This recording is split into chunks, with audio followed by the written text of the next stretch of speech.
మీ అన్నయ్య business trip మీద అదేదో బ్యాంకాక్ వెళ్ళాడు. ఆఫీస్ ఎదవాళ్ళకి బుద్ధి జ్ఞానం లేదు. ఈ మధ్య మరీ ఘోరం అయిపోయి నెలకి 2 సార్లు పిలుస్తున్నారు బ్యాంకాక్. అల్లాడిపోతున్నాడు. అంత దూరం అంటే ఒళ్ళు హూనం అయిపోదు. ఎక్కడో మ్యాప్ చివరి నుండి బ్యాంకాక్ రాగానే ఒళ్ళంతా నొప్పులు ఉంది, కాస్త కాపడం పెట్టు రాజ్యం అని నోరారా అడుగుతాడు. అల్లాడిపోతున్నాడు.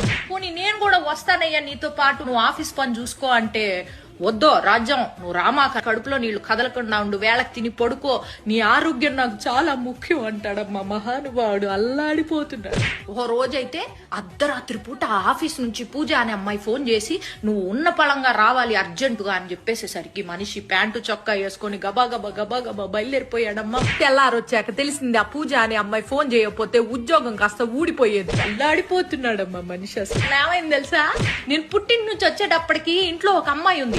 నాన్న ఎవరండి ఈవిడే అని అడిగేసప్పటికి అర్బన్ క్లాప్ నుంచి పిలిపించాడంట.